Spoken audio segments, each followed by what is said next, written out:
San Francisco, TEDx. Oh my God, blinding light. Hi everybody, how are you? Fine? Oh my gosh. Okay, so my name is Mel Robbins, and for the last 17 years, I have done nothing but help people get everything that they want. Within reason, my husband's here. And so I've done it in the courtroom, in the boardroom, in the bedroom, in people's living room, whatever room you want to be in. If I'm there, I will help you get whatever you want by any means necessary. For the last 3 years, I host a syndicated radio show. 5 days a week, I go live in 40 cities, and I talk to men and women across America who feel stuck. Do you know that a third of Americans feel dissatisfied with their lives right now? That is 100 million people. That's insane. And I've come face to face with it in this new show that I'm doing, which is also insane. It's called In-Laws. I move in with families across America. You guessed it, who are at war with their in-laws. We move them into the same house. I verbally assassinate everybody. We open up Pandora's box, and I get people to stop arguing about the donuts and who's hosting Thanksgiving dinner and talk about the real stuff. And that's what I want to talk to you about. I'm here for you. I'm going to tell you everything I know in less than 18 minutes about how to get what you want. So I want you to take a millisecond right now, and I want you to think about what you want. You. And I want you to be selfish. Screw Simon and the we thing. This is about me, right now. Sorry, Simon. What do you want? And here's the deal. I don't want it to sound good to other people. Being healthy will not get your ass on a treadmill. Losing your man boobs so you could hook up with somebody, now that's motivation. So I want to know, what do you want? Do you want to lose weight? Do you want to triple your income? Do you want to start a nonprofit? Do you want to find love? What is it? Get it right here. You know what it is. Don't analyze it to death. Just pick something. That's part of the problem. You won't pick. So we're going to be talking about how you get what you want. And frankly, getting what you want is simple. But notice I didn't say it was easy. It's very simple. In fact, if you think about it, we live in the most amazing moment in time. So that thing that you have up here, whatever it may be, you want to use healthy eating to cure your diabetes, you want to figure out how to take care of the elders and start a new hospice center, you want to move to Africa and build a school, guess what? You could walk into a bookstore right now and buy at least 10 books written by credentialed experts on how the hell you do it. You could Google it, and you could probably find at least, I don't know, 1,000 blogs documenting the step-by-step transformation that somebody else is already doing. You can find anybody online and cyberstalk them. You can just walk in their footsteps and let them, just use the science of drafting. Follow what everyone else has done, because somebody else is already doing it. So why don't you have what you want? When you have all the information that you need, you have the contacts that you need, there are probably free tools online that allow you to start a business or join a group or do whatever the heck you want. It all comes down to one word.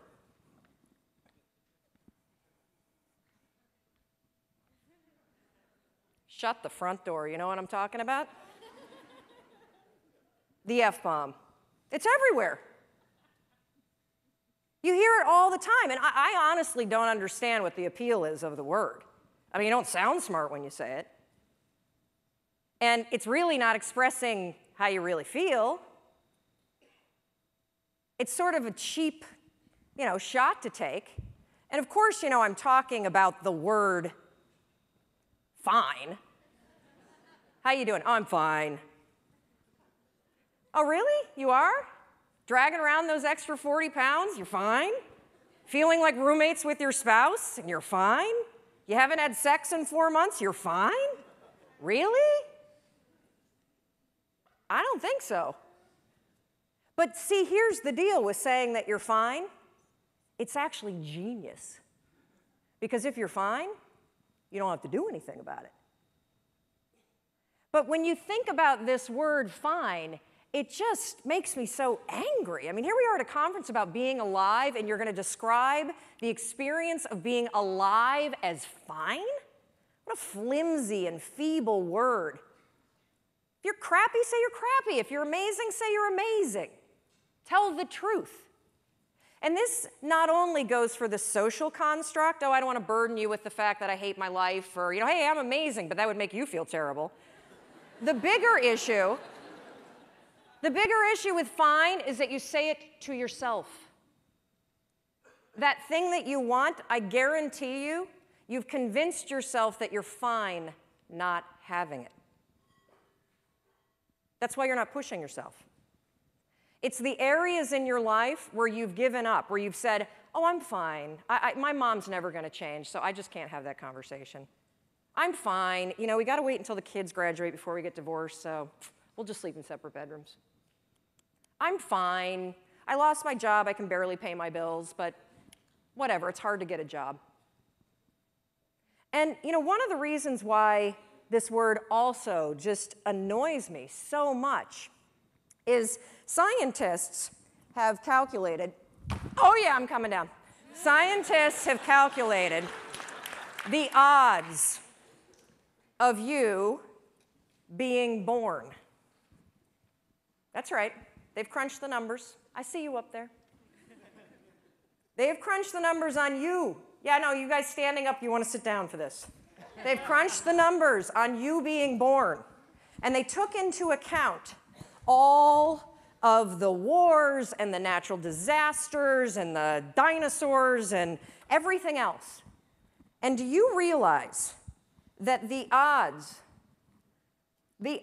of you, yeah, right here, put your computer away, stand up for me, Doug. So the odds of Doug here, turn around, say hi to everybody. The odds, of Doug being born at the moment in time he was born to the parents you were born to with the DNA structure that you have, 1 in 400 trillion. Isn't that amazing? I'm so lucky. Yes. You're not fine, you're fantastic. You have life-changing ideas for a reason, and it's not to torture yourself. Thank you. Thank you, Doug. And Christine was right when she said all of you could be on stage, because all of you, we're all in this category. 1 in 400 trillion. All day long, you have ideas that could change your life, that could change the world, that could change the way that you feel. And what do you do with them? Nothing. Oh, hopefully I won't moon you. You didn't pay for that.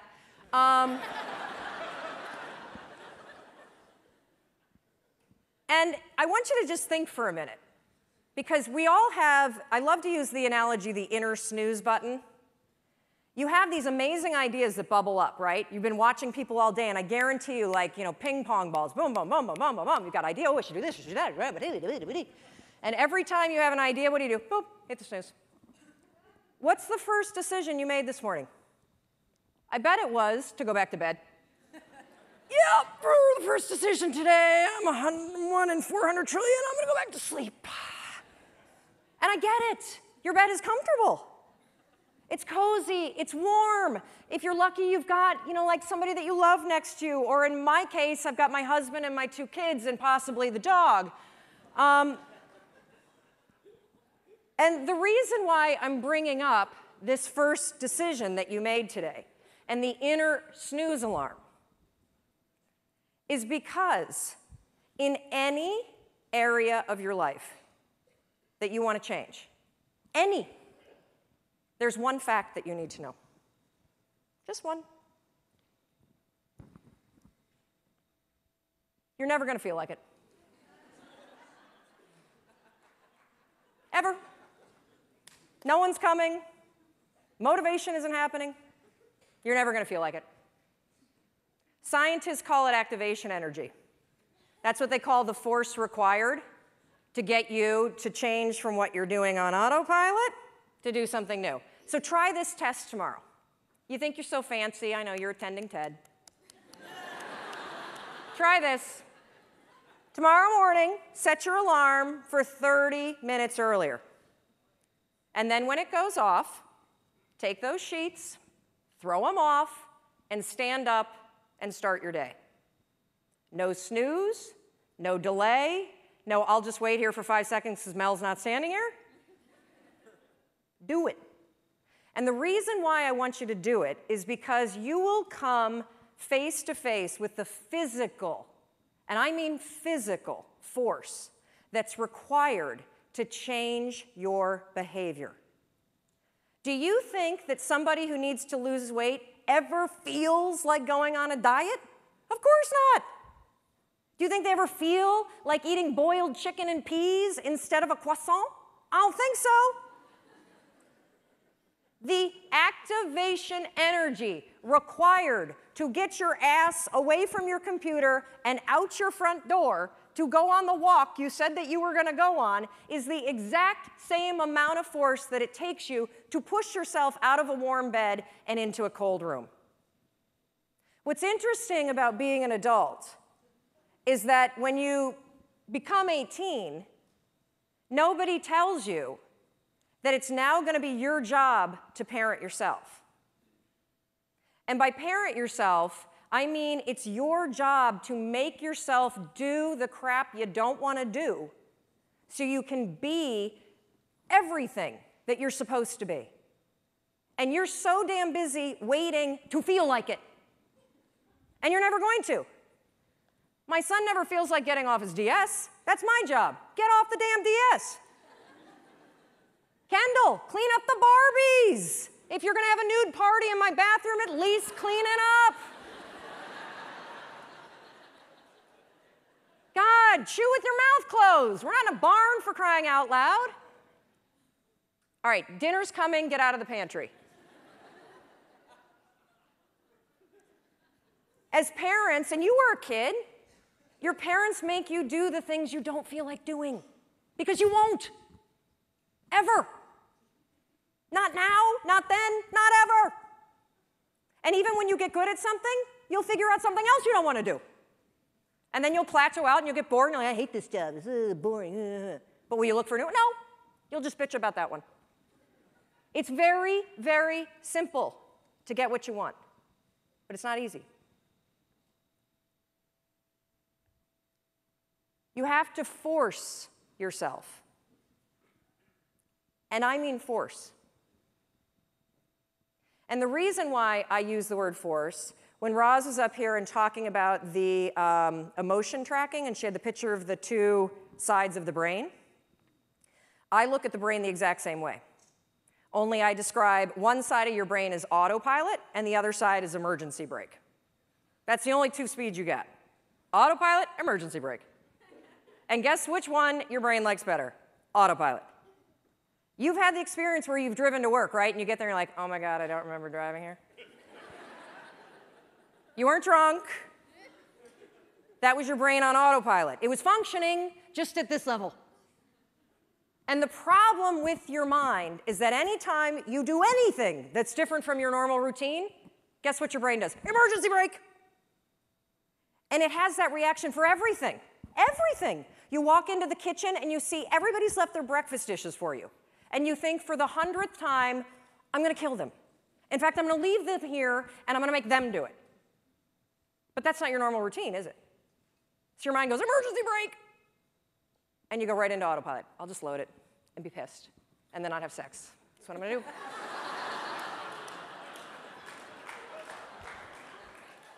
So when I say force, anything that's a break from your routine is going to require force.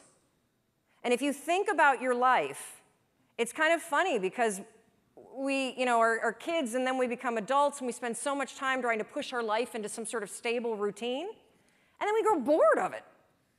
You wake up at, the same time every day, you have largely the same breakfast, you drive to work the same way, you show up at work, you look busy, you avoid making calls, you update Facebook, you attend a meeting and doodle the whole time, you go back and update Facebook, you make plans for the evening, you look busy some more, then you drive home the same way, eat largely the same dinner, or, variety of it. You watch the same kind of media, and then you go to bed and do the same thing all over again. No wonder you're bored out of your mind.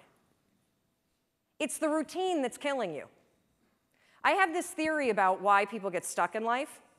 So most of you have probably taken your basic Psych 101 class, and you've bumped into Andrew Maslow's hierarchy of needs.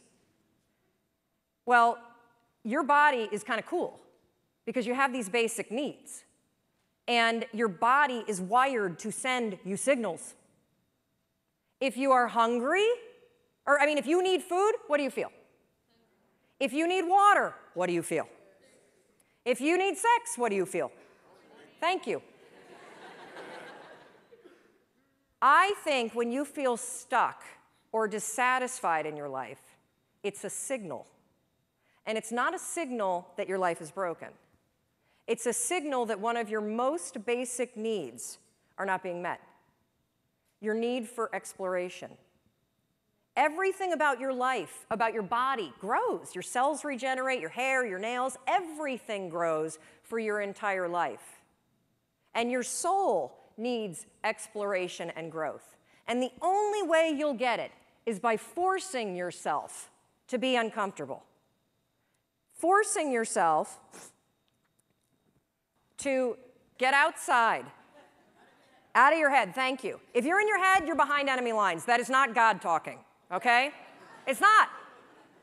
In fact, if I put a speaker on it and we broadcast what you say to yourself, we would institutionalize you. You would not hang out with people that talk to you the way you talk to yourself. So get out of your head. Your feelings are screwing you. I don't care how you feel. I care about what you want. And if you listen to how you feel, when it comes to what you want, you will not get it. Because you will never feel like it. And you need to get outside your comfort zone. It's not about taking risks, it's about getting outside your comfort zone. Those first 3 seconds when you push yourself out of bed, they blow. But once you're up, it's great. Those first 3 seconds when you're sitting here in a studio or a stadium like this and somebody says, get up and come dance, and you think, oh, I should do that. And then you're like, oh. That experience that you had where you had the impulse to do it, and then you didn't do the activation energy required to force yourself, your emergency brake got pulled. I'm sitting right here. I'm not going up with those crazy people. I don't like to dance. But what happened for me is I came up and I bumped into Rachel, and then we started talking, and next thing you know, she's tweeting. And we're friends, and boom, get outside. That's where the magic is. That's where the 1 in 400 trillion exists. So everything I do, wait, okay, this is the last part, sorry. So one more thing that you can use, I call it the 5-second rule. Your mind can process a facial expression in 33 milliseconds. It can move pretty damn quick. The other thing that it does very quickly is if you have one of those little impulses that are pulling you, if you don't marry it with an action within 5 seconds, you pull the emergency brake and kill the idea. Kill it. If you have the impulse to get up and come dance while the band is playing, if you don't stand up in 5 seconds, you're going to pull the emergency brake. If you have an impulse about you were inspired by somebody's speech today, and you don't do something within 5 seconds, write a note, send yourself a text. Anything physical to marry it with the idea, you will pull the emergency brake and kill the idea. Your problem isn't ideas. Your problem is you don't act on them. You kill them. It's not my fault. It's not anybody's fault. You're doing it to yourself. Stop it. I'm counting on you. 1 in 400 trillion. You got stuff to do. And it's not going to happen in your head. So I want you to practice this today. When we go off to party, thank God it's coming soon, because I think we all could use a cocktail. I want you to practice the 5-second rule. You see somebody and you think you have that impulse, they look interesting. Walk over there. You were inspired by somebody and you have a request, make it. That's why you're here. Experiment with it, and I think you'll be shocked about what happens. And one more thing, I want you to know that everything that I do, whether it's the radio show or the television show or the book that I wrote or the column, it's for you. And if there is anything that I can do, if I can do anything to make you do the things you don't want to do so you can have what you want, I will do it. But you need to walk over, you need to open your mouth, and you need to make the request. You got it? Good. Go do it.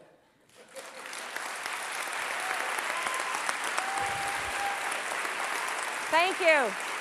Thank you. Yes, stand up. You have the impulse.